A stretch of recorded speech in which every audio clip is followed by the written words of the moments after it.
Every year as a church, we pray and fast at the start of the year and mid-year because we want to know God more, go deeper in the Word, and be in faith for what He will do in and through us. When we fast, we declare that we want God more than food by denying ourselves for a time. Remember, pray about the kind of fast you will undertake and commit to it ahead of time. Do not decide on a day-to-day basis. Ask God for grace. Together, let's know God more and hear from Him during our prayer and fasting.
So I'm being strict for no reason?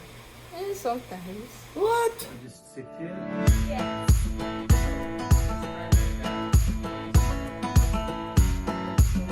What is daddy like? Daddy likes quiet time.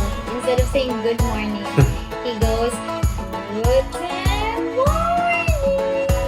Yes, our fun-loving Papa Bear. You make good jokes. Really? You like my jokes? Yeah. Very service-oriented. What do you like about daddy that you want to copy? I want to have a meeting. Meeting? Okay.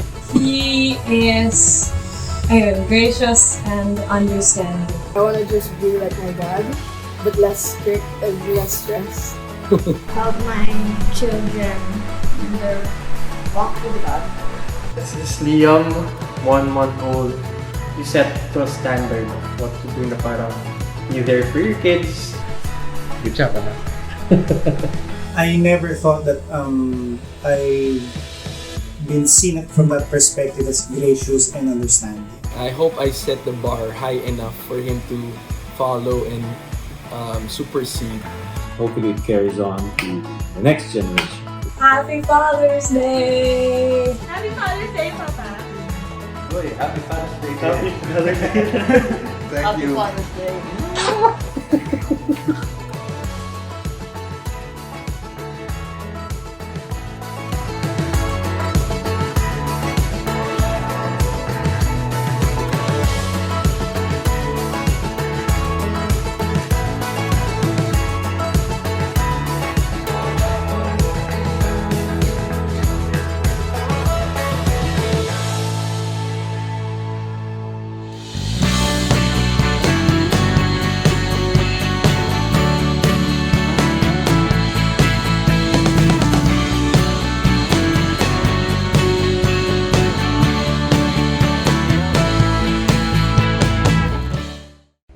Magandang araw po sa inyong lahat. Ako po si Lenny, isa sa mga campus missionaries dito sa Victory Las Piñas. Welcome po sa ating online worship service. If it's your first time to join us, I hope that you would get to encounter God afresh today. And I just want to encourage all of us in Hebrews chapter 12 verse 28. Ang sabi po dito, therefore, let us be grateful for receiving a kingdom that cannot be shaken. And thus, let us offer to God acceptable worship with reverence and awe, for our God is a consuming fire. Alam niyo po, marami po tayong pinagdaanan na pagyanig nitong mga nakaraang buwan. But you know what? Even though we may experience a lot of shakings in our personal life, in our health, in our finances, in the things that we are going through, even in our nation and in the nations of the world, know for certain, therefore, that the kingdom that God has given unto us, the kingdom that God has entrusted to us, is a kingdom that cannot be shaken, no matter how many shakings we may experience today. So why don't we together give our best worship, give our best praise to our God? Because He is not only a consuming fire, He is the God who is unshakable as well.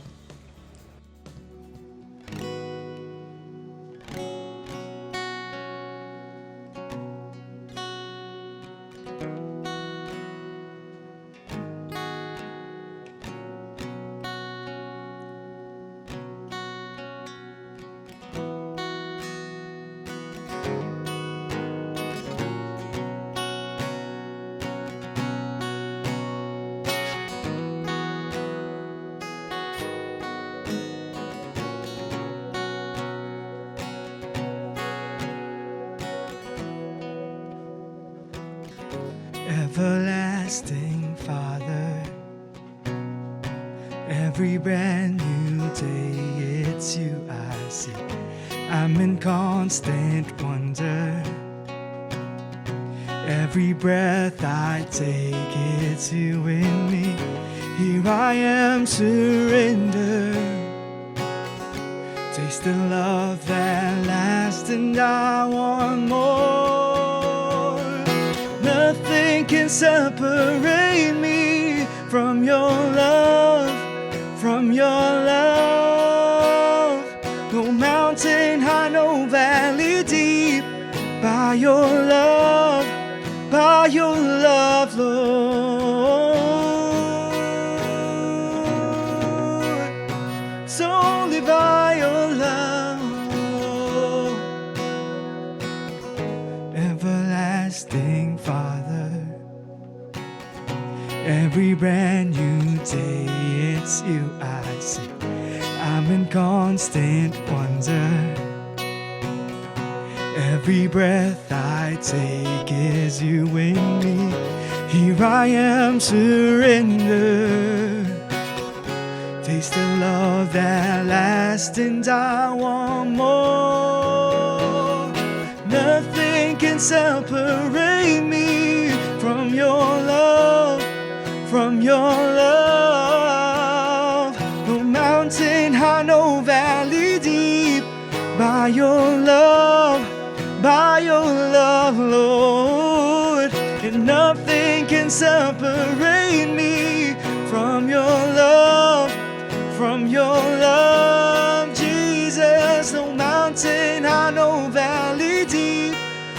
your love, Lord. Washed by your blood, covered by your grace. Invade every heart, wrap us in your embrace. Oh, washed by your blood, covered by your grace. Invade every heart, wrap us in your embrace. Oh, and nothing can separate me from your love, Jesus. No mountain high, no valley deep, by your love, Lord. And nothing can separate me from your love, No mountain high, no valley deep, by your love, Lord.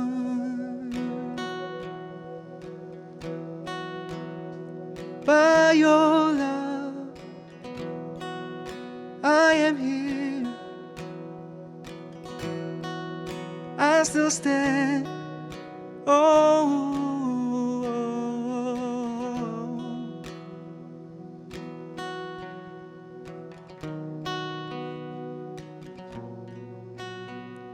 Nothing can separate me from your love,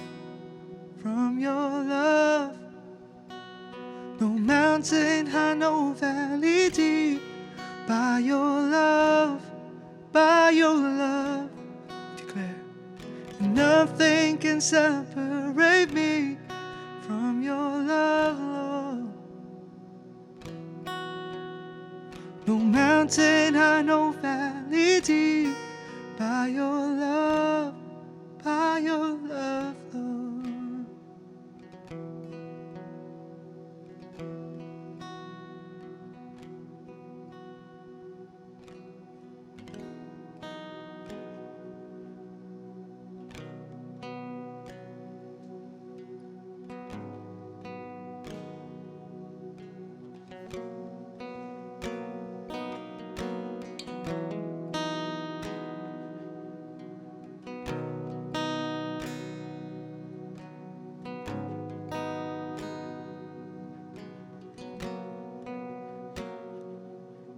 How great the Father's love, that He should call us His own,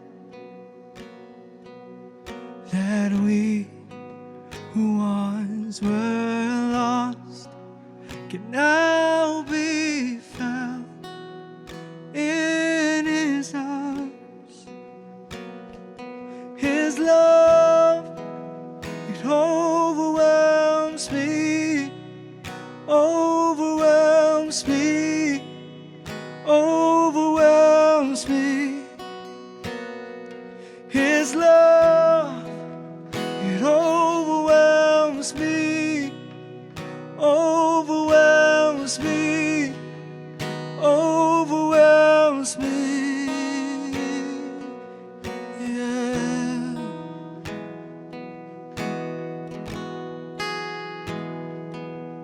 How deep the Father's gaze, that He should see Christ in me. Oh, grace surrounds my heart, washes all my sin away. We thank you, Lord, in His love.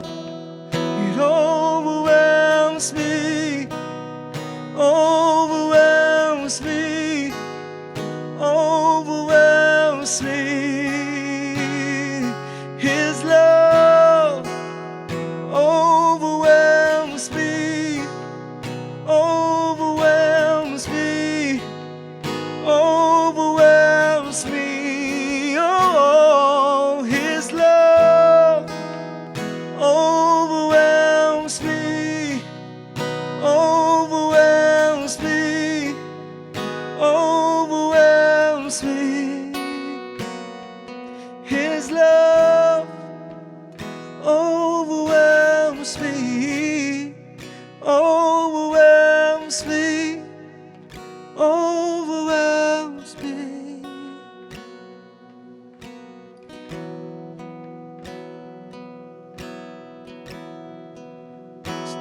it like it? It's too high, so deep, so wide. Oh, and oh, how strong this love, it burns in me, burns in me.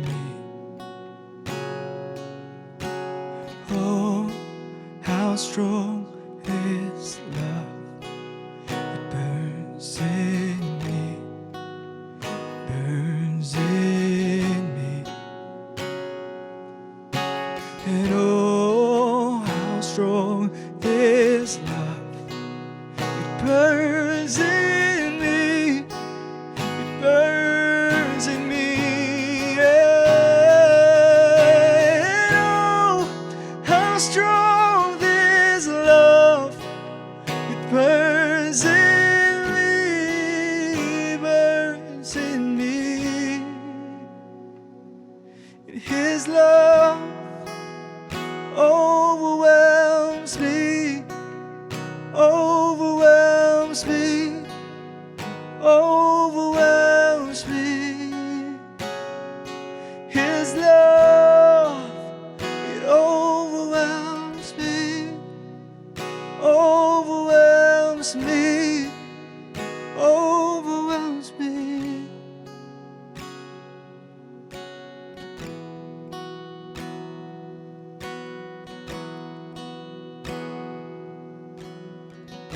Oh, it overwhelms.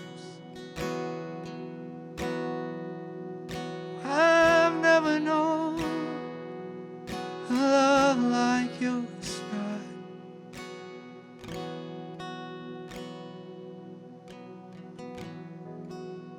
It says in 1 John chapter 3 verse 1, "See what kind of love the Father has given to us, that we should be called children of God, and so we are.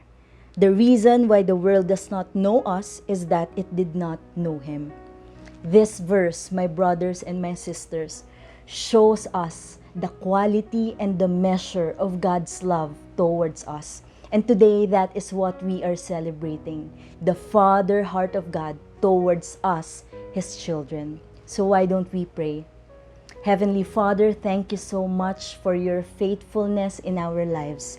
Thank you, Father God, for lavishing upon us your great love. Thank you, Lord, that we have been called your sons and your daughters. We love you, we honor you. In Jesus' name we pray. Amen. We will continue to worship God, but this time in the area of giving. Let me read to you in 1 Chronicles chapter 29 verse 14. "But who am I and what is my people, that we should be able thus to offer willingly? For all things come from you, and of your own have we given you." Lahat po ng mayroon tayo ay ipinagkatiwala lamang po sa atin ng ating Panginoon. Our giving, therefore, is only a response to God who has been so generous to all of us. Let us pray. Panginoon, tulungan niyo po kami na ipagkatiwala sa inyo ang mga bagay na inyong ipinagkatiwala sa amin. I pray na masumpungan namin kayo, Panginoon, lalong-lalo na sa mga panahon na kayo po ay kinakailangan namin. Maraming salamat, Lord, that you would continue to bless each and every one of us according to your grace and mercy towards us. In Jesus' name we pray. Amen and amen. To know more about how to give online, please watch this video. How do I give from home? Start by going to victory.org.ph/give to choose a location. You can use online banking with BPI, Metrobank, or Union Bank. If you use a different bank or if you have the cash on hand, you can opt for GCash. Another option is a direct deposit to one of our bank accounts. There are many ways to give from home. Choose the method that's best for you. For online banking, you'll be given a reference number and instructions for your specific bank. For GCash, register for a GCash account through the GCash app. Download it on your mobile via Google Play or the App Store. To give through GCash, just tap Pay QR and scan the QR code that appears on the giving page. Load up your GCash through a linked bank account or cash in at 7-Eleven and other authorized outlets. You can also give through credit card with Visa, MasterCard, and JCB. PayPal users can opt to give their tithes from our website. To make a direct bank deposit, you may deposit over the counter by visiting the branch nearest you, or you can transfer your tithes via online or mobile banking.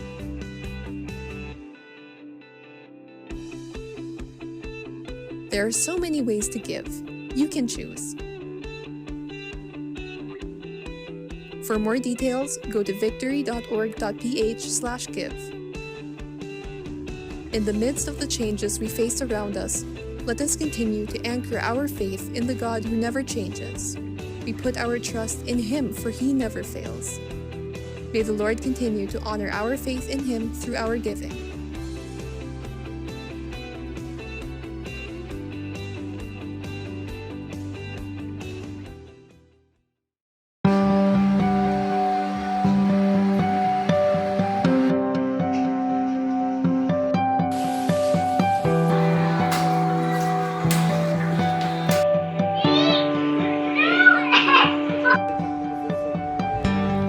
Smells good!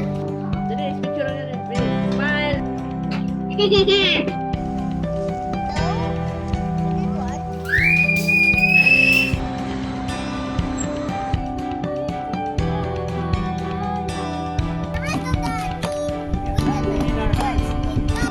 Bagdas and the Panikids.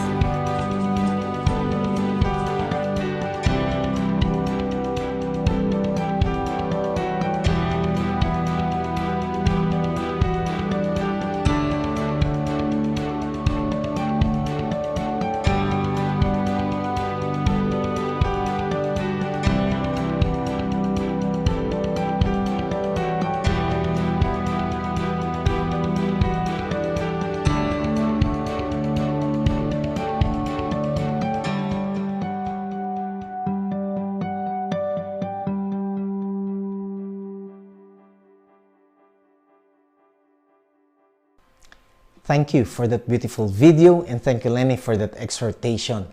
Magandang araw po sa inyong lahat. Ako po si Sunny, isa lamang sa mga pastors ng Victory. And today we are celebrating a special event and that is Father's Day. So sa lahat po ng mga tatay na nanonood at nakikinig sa atin ngayon, Happy Father's Day po sa ating lahat. At ako po'y sumasaludo doon po sa mga ama who are loving and caring and hardworking na ginagawa po ang lahat para po sa kanilang sambahayan. At hindi ko po minamaliit ang maging sakripisyo ng mga ama na minsan po'y kinakailangan pang iwanan pansamantala ang kanilang pamilya at magtrabaho sa ibayong dagat para lamang mabigyan ng magandang kinabukasan ang kanilang mga anak. Alam po ninyo, wala pong ama ang hindi nagnanais na ang kanyang pamilya po ay mapagpala. Palagi pong desire ng isang ama na makapagbigay po ng magandang kinabukasan sa kanilang mga anak. Lagi pong ang kanilang pinupursue o hinahanap ay mga bagay na makapagdudulot po at makapag-o-offer ng mas mainam na buhay kaysa po doon sa kanilang kinalalagyan. Kaya nga po ang madalas na katanungan na naglalaro sa kanilang mga isipan is, paano bang mapagpapala ang aking pamilya? At yun po ang ating pag-uusapan ngayong hapong ito. So, nais ko pong makibuklot kayo sa akin sa Aklat ng Mga Awit, 128 kabanata, chapter 128. And we'll be reading the 6 verses na meron po dito. At ganito po ang sinasabi sa ESV. Blessed is the man who fears the Lord, who walks in His ways. You shall eat the fruit of the labor of your hands, and you shall be blessed, and it shall be well with you. Verse 3, your wife will be as fruitful vine within your house. Your children will be like olive shoots around your table. Behold, thus shall be the man be blessed who fears the Lord. The Lord bless you from Zion. May you see the prosperity of Jerusalem all the days of your life. And verse 6, may you see your children's children. Peace be upon Israel. Father, we thank you for your word, and we pray once more, Holy Spirit, help us and be with us as we study your word. Let your anointing come upon us, O God, and let our minds be enlightened through your word. This we ask in Jesus' name. Amen at Amen. Praise God. Now, marami po sa atin ang pamilyar dito sa mga talatang ito na ating binasa. You know, madalas po itong nagagamit na reference kapag pinag-uusapan ay ang pamilya. Sa katunayan, ang Psalm 128 at ang Psalm 127 ay dapat po sanang magkasama. Saka, ito po ay parang kumbaga isang storya lang na may kinalaman sa pamilya na nagkataon nga lang na 2 chapters. Kasi kung makikita po ninyo, doon po sa Psalm 127, ang sinasabi po ron is that a satisfying home is based on God's blessing. Kaya doon po makikita natin sa unang talata pa lamang na nais po ng Panginoon na mayroon siyang bahagi sa pamilya. Kaya unless the Lord builds the house, those who labor builds in vain. Nais ng Panginoon na magkaroon siya ng bahagi, na magkaroon ng pakikipagpartner. And there is no amount of human sacrifice, so to speak, ang maaaring mapagpala tayo or even yung toil na ginagawa po natin, pagpapagal po natin, ang makapag-accomplish ng sobra-sobra kung wala po ang blessing ng Panginoon, kung wala ang kanyang mayamang biyaya, ganun din kung wala po yung tinatawag nating grace ng Panginoon at yung favor ng Panginoon sa atin. Kaya dito naman sa Psalm 128, it goes a step further. Kung kanina sinabi natin na ang isang satisfying home ay nakabase sa pagpapala ng Diyos, dito naman po sa Psalm 120 makikita natin that God's blessing in the family is based on our response to who God is. And with this in mind, let me just submit to you my proposition this afternoon that a blessed home is a reflection of our partnership with God. Ulitin ko po, a blessed home is a reflection of our partnership with God. So, just like what I've said kanina po, everybody wants the blessings of God. Wala pong umayaw sa pagpapala ng Panginoon. This has always been the greatest desire ng marami. This has been the longing, especially ng mga tatay, you know, na of course, matino. And take note, when you hear the word blessing, usually tayo pong mga Kristiyano, we always incorporate that word sa maraming bagay. Katulad po yung iba, pagka misang nagpakasal sa huwes, and they still wanted the church blessing. Okay? O kapag nagkaroon, nakalipat po sa isang bagong bahay o nagpagawa ng bahay, ano sabi natin? Gusto natin yung house blessing. O kung kayo naman po may kalakal, may business at nagpasimula rin kayo sa inyong bagong opisina, anong tinatawag natin? Tinatawag natin yung itong business blessing. You know? Lagi nating ini-incorporate ang salitang blessing. Bakit? Gusto natin ng blessing. O yung iba, pag may bagong sasakyan, car blessing. Yung iba, pag may bagong cellphone, even cellphone blessing. At kung ano-ano pa. Why? Because it's natural for us to desire for the blessings of God. You see, the question is not really, can I be blessed? Hindi po yun ang tanong. Because the Bible says clearly that you are already blessed in the spiritual blessing. Or you're already blessed with the spiritual blessings in the heavenlies as far as you are concerned bilang Kristiyano at bilang tagasunod ng Panginoong Jesucristo. But the real question is, how blessed can I get? Now, yung iba nga lang minsan sumusobra ang paling doon, kaya nawawala na po ang pagbabalanse sa buhay. But anyway, yung uri na yun ng katanungan ay nagpuproduce uli ng panibagong katanungan. At ano yung katanungan na yun? Naglalaro sa isipan, how much blessing can I give my family? So, since we're talking about dads, yun ang madalas na nagiging tanong. How much blessing can I give my family? Lalo na sa panahon ngayon, kung saan medyo limitado pa ang trabaho. Marami pang mga kumpanya ang sarado, maraming kumpanya ang nagsasara, maraming kumpanya ngayon ang dumadanas, hindi lang dito sa ating bansa, kundi worldwide, dahil dito po sa pandemya na ating dinadanas. And so, the Father's desire is for His family to be better than what He is or He was before. You know, especially ang mga nagmo-motivate sa mga tatay po is ayaw nilang maranasan ng kanilang pamilya, lalo-lalo na kanilang mga anak, kung ano yung kanilang naging buhay noon, kaya sila ho ay nagpopursige. At makikita natin dito sa mga awit 128, ipinakita po, it shows us an ideal home. But the challenge is this, it shows us an ideal home, but we are not living in an ideal world. In fact, marami po at hindi kaila sa atin. Marami tayong nakikita na tahanan na ngayon ay sinisira o nasira na. It has been torn apart for whatever reason, by different reasons. You know, makikita natin kung paano, anong ginagawa ng kaaway para wasakin lamang ang ating mga ang ating pong pamilya. But the good news is this, kahit na anong gawin ng kaaway na sirain ang ating pamilya, ang Panginoon naman po ay nag-set ng blueprint, ng plano for His blessing to be possible for us. And maybe if I will ask you right now, how many of you wants the blessing of God? Most probably, lahat tayo magtataas ng kamay. Hindi po ba? Yun ang maganda rito. Ibinigay ng Diyos kung ano ang blueprint. Paano ba natin mararanasan ang pagpapala ng Panginoon? That's why in verse 1 it says that blessed is everyone who fears the Lord, who walks in His way. Now, I love every time mababasa yung makikita yung katagang blessed is everyone. You know, may talon sa puso ko. There's an excitement in my heart. Although it was addressed to everyone, pero kung pag-aaralan natin itong mga talatang ito, makikita natin that it is really addressed to the fathers. Mamaya makikita natin kasi in-address to your wife, you know. But anyway, pahintulutan niyo muna ako mag-qualify ng mga ilang bagay dito.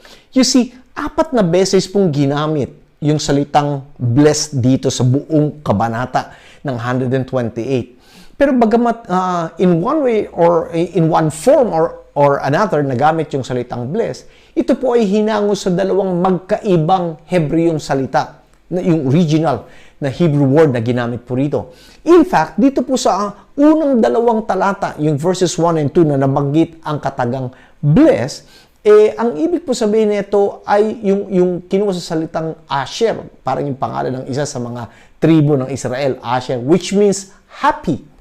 You know? At ito yung madalas nating nakikita na pag sinabi ng Bible na blessed is the man, sa Amplified sinabi, blessed, happy, fortunate, to be envied is the man who does not walk in the counsel of the ungodly, and so on and so forth. So itong unang 2 pagkakabanggit ng katagang blessed dito sa first and second verse ay nangangahulugan ng happy. Ibig sabihin nito, ito yung katayuan na ibinibigay sa inyo, sa atin, ng Diyos, kung paano niyo tayo pinagpapala sa tuwing tayo'y sumusunod sa Kanya. Now, yung makikita niyo namang katagang blessed, doon sa mga talatang 4 and 5, ay galing naman sa panibago uling Hebreyong salita na barak, nang ibig sabihin nun, blessed of the Lord. Now, anong pagkakaiba na ito? Simple lamang po. Yung kanina, ito po yung Asher, yung happy. Ibig sabihin, it describes the good that comes when people do that which pleases God. So kung tayo po ay sumusunod at ginagawa natin kung ano nakalulugod sa Panginoon, tinatawag po tayo ng Panginoon, ng Diyos, na pinagpala. We are blessed. We are in that position. It describes yung good na nangyayari, dumarating sa atin. Pero, yung isa namang katagang bless, yung barak, ito po'y ginagamit kapag tayo ay mismong pinagpapala ng Diyos. Whatever blessing, when God blesses us, yun yung barak na sinasabi. So, with this in mind, we can simply say na nais talaga ng Panginoon to come in partnership with every family, especially the dads, as well as the moms, He wants to have that partnership partnership maging sa family natin. Again, sa 127 ng Psalm, sabi niya, unless the Lord builds the house, they that labor builds in vain. Yun po ang sinasabi ron. So, ano ba ang itsura kapag ang isang family or ang isang ama ay nakipag-partner sa Diyos? Ano ba yung desire ng Panginoon? So, may nakita akong tatlong bagay dito na napapaloob kapag ang isang ama ay nakikipag-partner sa ating Diyos Ama sa langit. Number one is that God desires to bless us. That is a given fact. Ninanasa ng Panginoon na tayo ay kanyang pagpalain. Ang Diyos po natin ay hindi tiyani. Ang Diyos po natin ay hindi kuripot. Our God is a giver. He always want to bless His people. And you see, dito makikita natin that God revealed His heart, desire, and will for every family. And that is what? To be blessed by Him. Yun yung kanyang palaging sigaw din ng puso. Kaya nga po ibinigay niya ang kanyang salita sa atin upang matutunan natin. Yun yung blueprint. Upang matutunan natin kung paano natin mararanasan ang kanyang mga pagpapala. So, punahin ninyo, from the very start, nung nilalang pa lang ng Diyos ang tao, si Eva at Adan, ang nasa isip na ng Diyos ay pagpalain ang tao. At lagi ko itong sinasabi, napuno ba ninyo na huling ginawa ng Diyos ang tao? At unang ginawa ng Diyos ang kakailanganin ng tao. Ang kanyang titirhan, ang kanyang kakainin, ang mga bagay-bagay na makapagbibigay ng kaluguran sa kanya. And when everything were created, then that was the time that God created man. So that when man opened up his eyes, makikita niya na ang lahat ng kanyang kakailanganin are well provided na ng Panginoon. Kaya lang sa kasiwang palad, dahil po sa kasalanan, ang mga pagpapalang ito ay nasira. Ang mga pagpapalang ito ay, ay nahinder, napigilan, na ma-enjoy at maranasan natin. Why? Again, because man chose to disobey God. And so, with this in mind ngayon, we can simply say that God puts us in the position through the Lord Jesus Christ. Ngayon, sa mga panahon ito, inilalagay po tayo ng Diyos sa posisyon upang maibalik, mapanauli ang pagpapalang iyan. At hindi lang yun. He even told us kung paano natin matatanggap ang pagpapalang iyon. You see, the God we have is a loving and a caring Father. And marami pong mga bahagi sa Biblia ang magpo-prove na. Isa, sabi po ni James, every good and perfect gift comes from God. Ibig sabihin, lahat ng mabuti, lahat ng mainam, nais ng Panginoon na ibigay sa atin. Hindi kaila sa inyo yung paborito nyo, yung Jeremiah 29:11. Ano sabi? Na alam ng Diyos ang kanyang plano at iniisip para sa iyo. Plans to prosper you and to give you good future and not to harm you and so on and so forth. Why? Always the desire of our Heavenly Father is to bless us. Ganun din, kung babasahin nyo talaga ang maramihang pagpapala na napapaloob lang sa isang kabanata, you can read chapter 28. Ang almost kalahati nun ay binanggit ng Panginoon doon sa mga taong sumusunod at nais niyang mapagpala. Kaya nga po sabi rin, di ba? All this blessing shall come upon you and overtake you. And so on, isa-isa niya. Pero yun nga lang, meron pong inilagay din doon na kondisyones. Now, always remember, every time, or most of the time, if not every time, most of the time when God promises us yung mga personal blessings natin, lagi po itong may kasamang kondisyon. Now, kaya nga po, dapat nating isa-isip na kung mahal natin ang ating pamilya, pwede tayo makasiguro na mas mahal ng Diyos ang ating pamilya higit pa sa pagmamahal nating mga ama sa ating pamilya. Kaya nga, kanya pong ikinonekta, sabi, Blessed is everyone who fears the Lord. Yun ang kanyang unang binigyan ng diin. Blessed is everyone who fears the Lord. Now, what does it mean to fear the Lord? Simple lamang po. It simply means respect. Yung ating respeto na ibinibigay sa Kanya, yung ating pong sinasaliksik, ang mga bagay na makabibigay ng kaluguran sa Kanya sa pamagitan po ng ating pagsunod sa Kanyang mga ipinag-uutos. Kaya nga din kung tatalong kayo doon sa verse 4, ang sabi ron, Behold, thus shall the man be blessed who fears the Lord. Twice na ginamit. Ibig sabihin, mahalaga yun. Binigyan niyan diin yung kahalagahan na maunawaan natin yung ano bang ibig sabihin ng fearing God.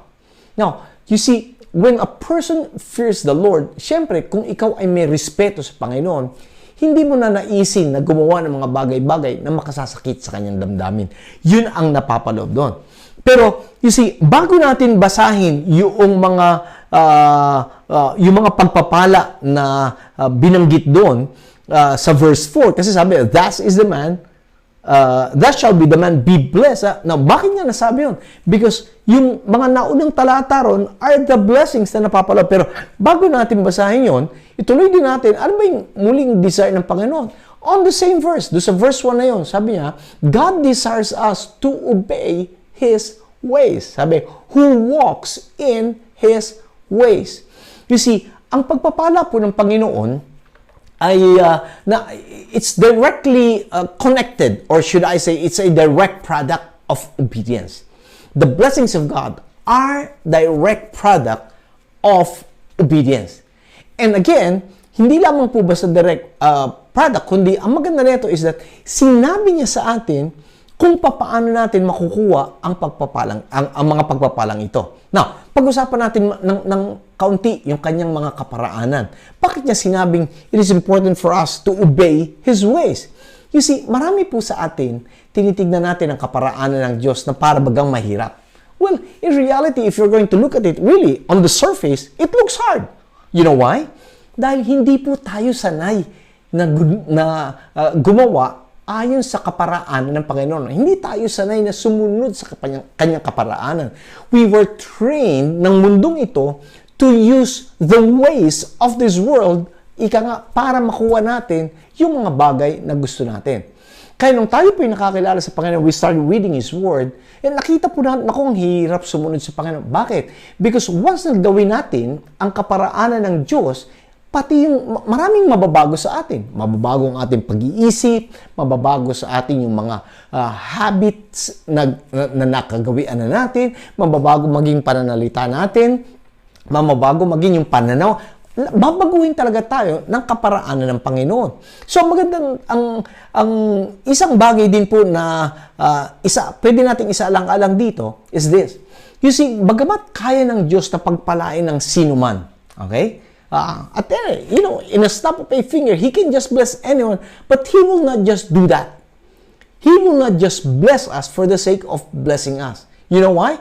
If that will be the heart of God, just to bless us in any way, kaya sumunod tayo, hindi, then He will just be producing spoiled children. You know? Punayin nyo, ang mga magulang na hindi marunong na bigay lang ng bigay sa kanilang mga anak kung anong gusto, di ba? Ano sinasabi? Nai-spoiled yung kanilang mga anak. At pagka na-spoiled ang mga anak, hindi natutunan yung talagang dapat na matutunan, doon nagkakaroon ng problema. Hindi lamang yung spoiled ang napuproduce, kundi it also produces an entitlement mentality people. Na, you see, kapag ka binaliwala na isa-isang tabi ng Diyos ang kanyang mga kaparaanan at basta pinagpala ng mga tao, anong isipin ng mga tao? The entitled ako, yung entitlement mentality. Na entitled, anak ako ng Diyos, so kailangan bigay niya to sa akin, and so on and so forth. Now, at yun po ang isa sa mga bagay na ayaw po na mangyari ng Panginoon sa kanyang mga anak. You know? So, ang tanong ngayon, bakit mahalaga na maunawaan natin o malaman natin, matutunan natin ang kanyang mga kaparaanan? Obvious po ba? Now, dapat nating malaman ang kanyang kaparaanan. Simply, number one, His ways are higher than our ways. At yun ang sinasabi ni Propetang Isaias, you know? Kung mas mataas ang kanyang kaparaanan kaysa sa atin, then that also means that His ways are better than our ways. You know? Now, for example, tayo, ayaw nating mahihirapan. Ang gusto natin, madali lang. Konti lang, konting effort, andyan na kaagad. Nature ng laman natin yun. Ayaw natin nahihirapan. Kaya pagka dumaraan tayo sa mga pagsubok, dumaraan tayo sa mga paghihirap, kung saan nahahamon ng ating pananampalataya, di ba, maraming mga Kristiyano ang pinanghihinaan ng loob. Kaya, ang nais po ng Panginoon ay maunawaan natin, matutunan natin ang kanyang mga kaparaan at nang sa ganun, ito po ay maisapamuhay natin. So, with that in mind, ano ba yung napapaloob dito sa kabanatang ito? Yung mga pangako ng Panginoon. Now, makikita po natin yan. Kung babalikan natin, verses 2 and 3, ang sabi po ron, you shall eat the fruit of the labor of your hands, and you shall be blessed. There it is again, the salitang blessed. And it shall be well with you. Verse 3, your wife will be like a fruitful vine within your house, and your children will be like olive shoots around your table. You see,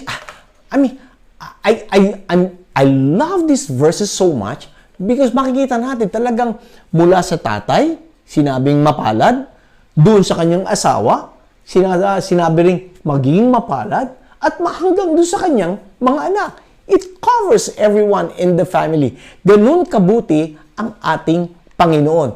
Ganun siya, how should I say that? Ganun niya isinasaalang-alang lahat tayo. Now, if you're going to analyze ng kaunti itong verses 2 and 3, ang pagpapalang ito, it covers number 1, personal. Sa atin, your labor. Yun po ang sabi. You will eat the fruit of your labor. Have you ever experienced na nagtrabaho kayo at ang inyong kinita sa pinagtrabahuhan nyo ay hindi nyo na-enjoy dahil napunta sa ibang bagay?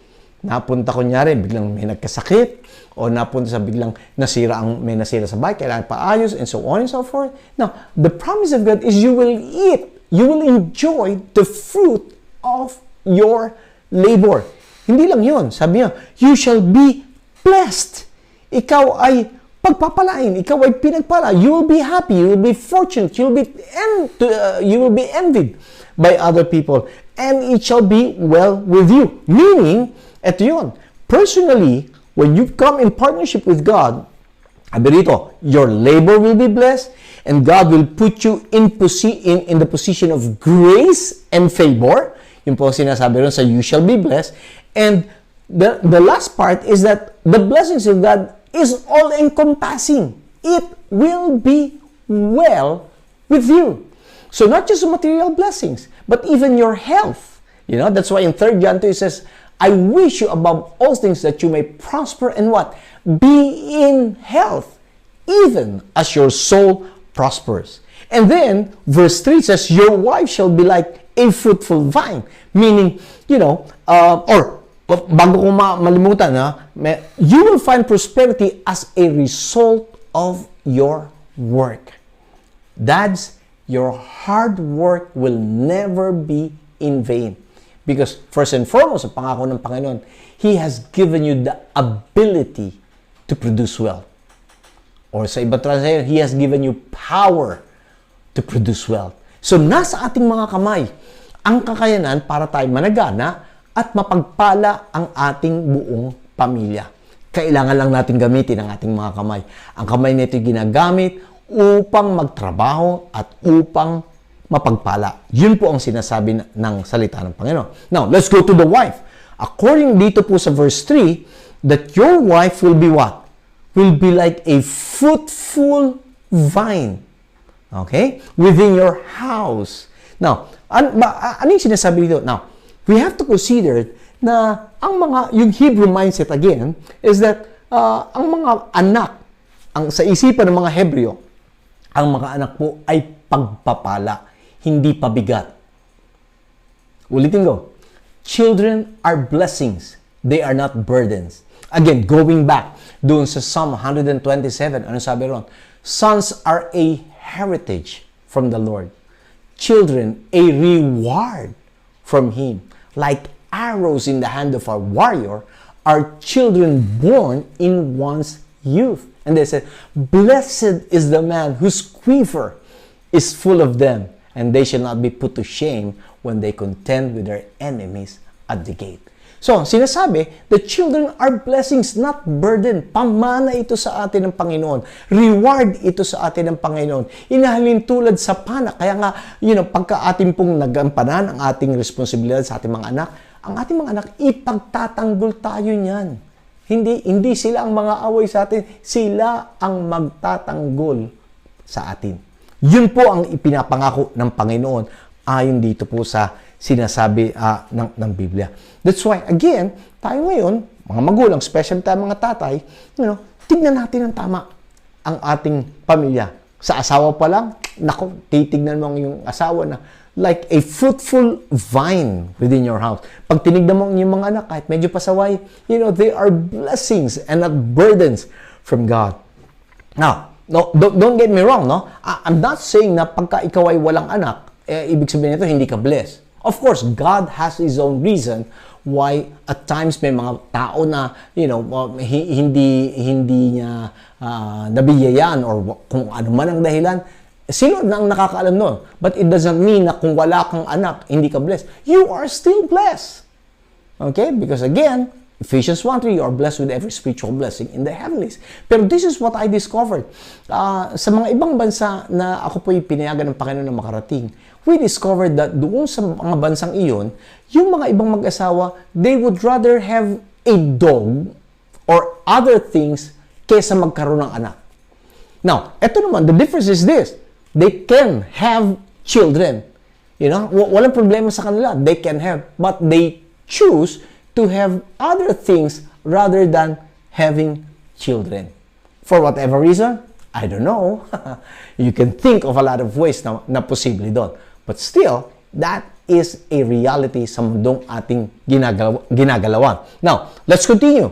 Verse 5, sabi po rito, the Lord bless you from Zion, and may you see the prosperity of Jerusalem all the days of your life. Verse 6, and may you see your children's children. Peace be upon Israel. Which drives me to the third thing of what it looks like to be in partnership with God o yung desire ng Panginoon. God desires to cover all the days of our lives. Nais niyang takpan ng kanyang grace, ng kanyang favor, ang lahat ng araw ng ating buhay. You see, the God that we serve is not a seasonal God. Hindi ho siya pang piyesta lang. Hindi ho siya pag may okasyon lang. Hindi lang siya pang Pasko o pang mahal na araw. God is interested with every minute, every hour, every day, week, months, years, all the days of your life. That's why, nung pinag-usapan natin, di ba, yung Psalm 23, surely goodness and mercy shall follow me. When? All the days of my life. And I will dwell in the house of the Lord forever. He desires to grant us a long and satisfying life. Yun din po sinasabi sa Psalm, that because we have set our love on Him, He will grant us a long and satisfying life with grace and favor. Dahil anong saysay ng mahabang buhay kung puro paghihirap naman? Hindi ho ba? Now, ang maganda dito, when God gives us a long and satisfying life, it will be a life of grace and favor. The Bible also shows us and teaches us, it says, He shows His love and faithfulness to 1,000 generation. Ang kanyang galit ay pinapakita niya sa ikatlo hanggang ikaapat na lahi. Subalit ang kanyang pag-ibig at ang kanyang katapatan ay kanyang ipinararanas hanggang sa maka-1,000 salinlahi. Ibig sabihin, makikita natin dito that really God wants to cover all the days of our lives. That is what it looks like when we partner with God. That's why sabi ko, a blessed home is a reflection of our partnership with God. Now, as I close with this, regardless of our situation, this is God's desire for us. For you and me, our families, to be blessed. Para po sa mga tatay ng mga mananampalataya, let me just encourage you, God is calling you and me to come and have that partnership with Him. Nais niya po na tayo lumapit sa Kanya at tayo po ay makapag-partner sa Kanya because nais ng Panginoon ituro sa atin at ibigay sa atin mga bagay-bagay para sa ating ikabubuti at ng ating buong sambayan. Or maybe narito po kayo at nakikinig kayo sa akin and you don't have that relationship with God yet through the Lord Jesus Christ. Ganun din po ang paanyaya sa inyo. Kayo po inaanyayahan ng ating Ama sa Langit na lumapit and build a relationship with Him. At pwede po natin gawin yon. Paano po? Sa ating paglapit sa Panginoong Hesukristo. So, kaya yun po ang ating gagawin ngayong hapong ito. And let me just pray for you. Father, in the name of Jesus, we lift up to you. I lift up to you all the dads na nakikinig po sa amin ngayong oras na ito. Na ang bawat ama po ay matutunang i-acknowledge ka sa aming mga buhay, that apart from you, we can do nothing. Lord, allow us to understand and realize ang kahalagahan, Panginoon, for us to be in partnership with you. Lord, you said, apart from you, we can do nothing. You even said in your word that regardless of how much we build our families, but if you are not the one building it, we are laboring in vain. And I lift up to you all the dads, Panginoon, especially the hard-working dads. Give them the strength. Give them, Lord God, not just healing, but divine health sa kanilang mga katawan. And Lord, I even pray for those dads who don't have jobs right now. God, I pray, give them an open door. Let your favor cover them so that they can have their respective jobs. And for those dads who are sick right now, Lord, I speak healing and divine health upon them, O God, so that they can enjoy their labor and they can enjoy their families as well.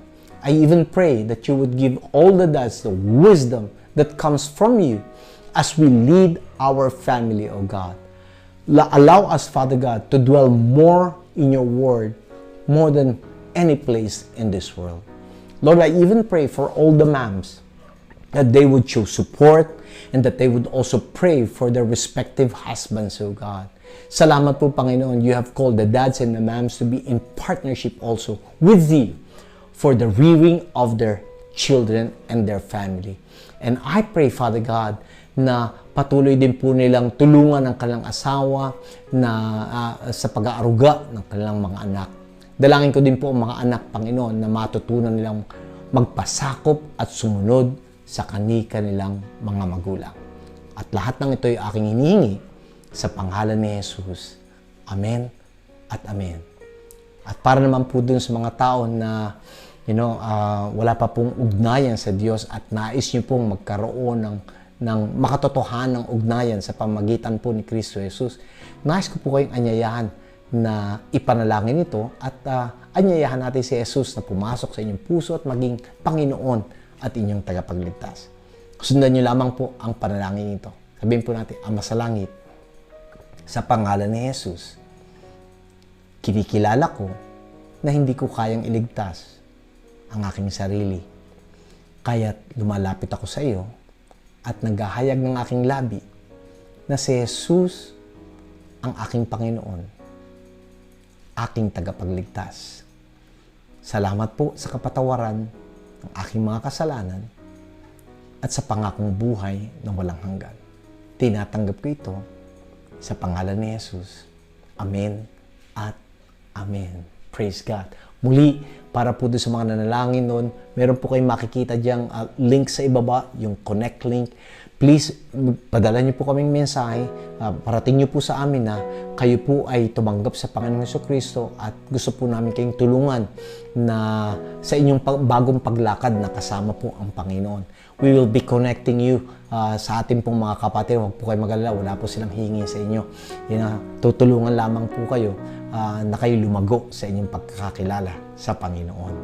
At para po naman doon sa mga nangangailangan po ng panalangin, meron din po diyang link na pwede po ninyong ilagay ang inyong mga panalangin at kayo makakaasa that we are always coming in agreement with you.